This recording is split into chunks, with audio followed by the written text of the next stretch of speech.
Respect. Opo sir, respeto. Nakakasalubong niya po kami. Wala pong kamusta po tito, kamusta po tita. Yun po sir. Naintindihan mo yung ang dahilan. Benson? Sir, paano ko pa naman po re-respetuhin? Yung pamilya nga po namin, binabastos nila eh. Kung pagsalitaan nila, akala nila nasa taas sila. Ano yung sabihin? Sabihan ba naman kami, sir, ng dukha, mga aso?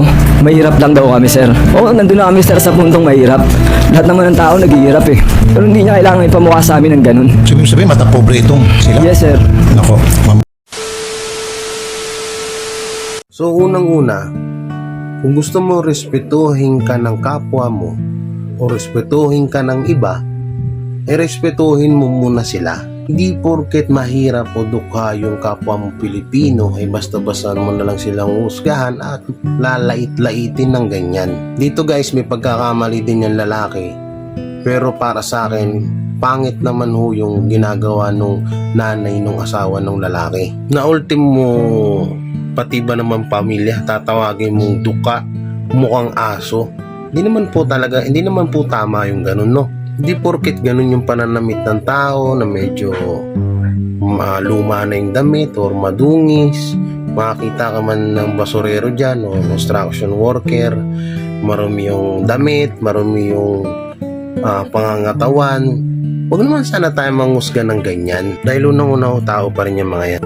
Ito minsan ang hirap talaga sa Pilipinas, no? Ang dami talaga mapanghusganan nila lang dito. Yung tipong nakaangat-angat lang ng konti sa buhay, kala mo kung sino na. Alam mo yung tipong porket na may maganda kang trabaho, may maganda kang income or o kung ikaw ay mapera o mayaman o makapangyarihan na tao ay basta-basta ka na lang manlalait, manghusga at mga hamak ng kapwa mo Pilipino. Ito hindi ko maintindihan sa iba talaga na alam mo yun, sila na yung may pinag-aralan, sila na yung may pera, sila na yung mga mukhang professional pero sila pa yung mga walang modo o wala sa husto ang kanilang pag-uugali. Hindi ko naman sinasabing perpekto ako pero kahit papano naman po hindi ko naman nung ginagawang manghusga at manlait ng kahapwa ko Pilipino. Lalo kung nakikita ako na mas mahirap pa sa akin yung kapwa ko. Ito matagal-tagal na rin tong issue na to, tong video na to kay Rapi Tulfo pero dito sa sinabi nitong lalaki, halos maiyak-iyak ako. Tutusin nga nangyari pa ito sa akin noon. Yung mga ganitong kalagayan na halos husgahan ako, halos itaboy ako dahil marumi ako, halos akayawan ako ng pamilya ng taong minamahal ko. Oo, nangyari sa akin noon yan. Tayo nga, bilang ako ay hindi ako mayaman, no? Kaya kung ganun-ganunin lang ako ng pamilya nung dating minahal ko, pinagtabuyan pa nga nila ako noon. Kaya relate din ako dito kay kuya, no? Iba na kasi, ako kasi para sa akin, okay lang ako light-lightin at tusgahan. Wag lang yung pamilya ko. Kasi kapag pamilya ang usapan, ibang usapan na ho yan. Dahil kahit anong mangyari, pamilya at pamilya mo pa rin ang pipili mo. Dahil yan ang unang-unang makakaunawa sa'yo. Dito naman kay kuya, may pagkakamali ito. Gawa nga ho nung bata ang kanyang naging nobya, mas matanda ho siya at yung pang pinakamasakit ay nabuntis niya pa ho. Kaya hindi rin ho natin masisisi yung magulang na hindi magalit pero wag naman ho sanang dumating sa punto na sasabihan mo sila ng duka at mukhang aso. Kaya kung titignan ko si ate, mukha siyang teacher, mukha siyang may pinag-aralan. At sa tingin ko naman doon sa lalaki, mukhang okay naman siya. Tawag dito, mukhang talagang mahal na mahal niya naman yung babae.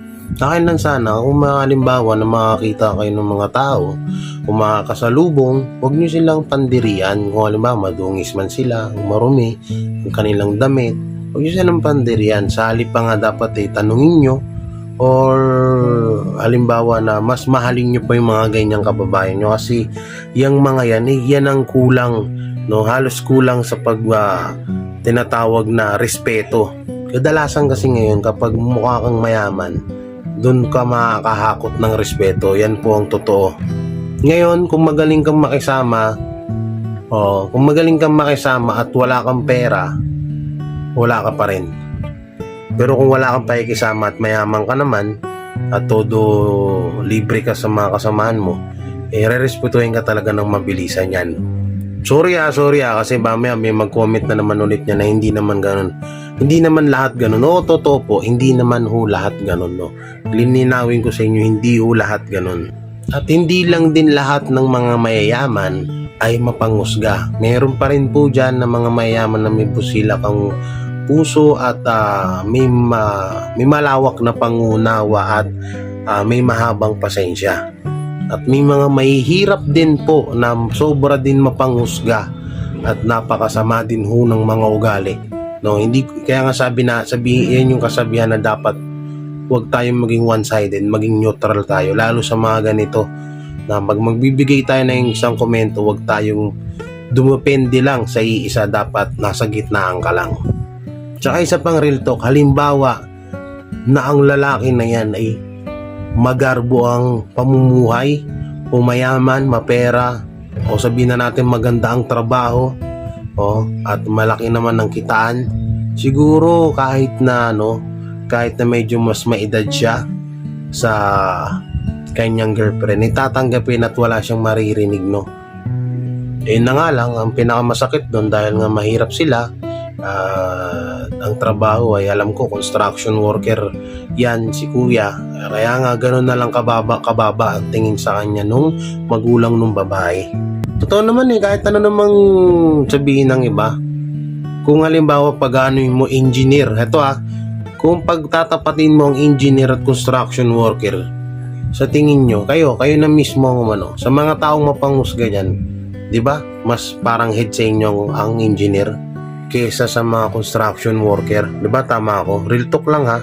Lalo sa panahon ngayon, mga kabataan, kung mapanghusga, makapanglait, wagas. Kung makapagsalita ng hindi maganda sa kapwa nila, akala mo kung sino na. Akala mo kung sino na may mga narating. Tulad nung nakaraan sa video ko, isali lang natin, yung kapag construction worker, pass. Kapag construction worker daw yung manliligaw sa kanila, pass na lang daw. Diba? Yan yung sinasabi ko na porket construction worker, porket mahirap, porket basurero, porket nangangalakal, porket madumi, o tinatawag na hindi marangya o hindi magarbo ang trabaho at katayuan sa buhay, gaganyan-ganyanin mo na lang yung kapwa mo. Maling-mali ho yun. Ulitin ko, ako po hindi po ako perfecto, nagkakamali din ako, Baka sabihin nyo na naman dyan sa comment, bakit ikaw perfecto ka ba? Hindi po ako perfecto, pero kahit papano, hindi po ako nangusga ng kapwa ko Pilipino, at hindi rin po ako tumitingin sa estado ng buhay kung sino yung mga kakaibiganin ko at papakisamahan ko. Basta alam kong mabait ka at mabait ka rin sa akin at may respeto ka sa akin, ay re-respetuhin din kita. Yun po, ang respeto hindi ho yan nabibili, hindi yan hinihingi. Ang respeto po ay kusang binibigay. Kaya dapat kayo na mismo, kung gusto nyo ng respeto, respetuhin nyo muna yung kapwa nyo at makakakuha din po kayo ng respeto galing sa kanila. Dahil dito sa atin sa mundo, pag ikaw ay marespetong tao sa kapwa mo, napaka-success mo na tao. Alam nyo kung bakit? Dahil yung respeto na yan yung isa sa magdadala sa iyo sa tagumpay. Dahil kung wala ka namang respeto sa kapwa mo, hanggang ganyan ka na lang sa iyong pamumuhay. At ulitin ko ulit, ako naman ay wala pa naman din po, hindi po ako mayaman, Mas maganda rin kasi paliwanag natin ng maayos yung vlog natin, yung content, para iwas din tayo sa mga komento ng mga taong mapanghusga, Kasi baka sabihin na naman nila dyan, bakit ikaw may narating ka na ba? Bago kang magpayo, payuhan mo muna sarili mo, baka nandyan na naman yan. Pero awa naman ng Diyos, marami akong kaibigan, maraming nagmamahal sa akin, maraming talagang tinatawag na nagmamalasakit sa akin. Siguro dahil sa binibigay ko rin na respeto sa kanila at binabalik lang din nila yung binibigay ko sa kanila na respeto, at sinusuklian lang din naman nila ng respeto na katulad ng binibigay ko sa kanila. Dahil lang Pilipino ay tayo ay kinakabiliban ng ibang lahi o ibang bansa dahil sa angking kabaitan at respeto natin sa mga nakakasalamuha natin na kahit hindi Pilipino o ibang lahi, grabe tayo rumispeto sa kapwa natin. Kung wala ka nun, hindi ka Pilipino, tandaan mo yan. Dahil ang tunay na Pilipino mapagmahal sa kapwa at may respeto sa kapwa. So yun nga po pala na maraming salamat sa lahat ng sumusuporta, Kalahi, Kalason, Tribu Ilonggo, at sa lahat ng mga J. Guevara followers dyan. Maraming salamat. No? Bye-bye and God bless. Peace out.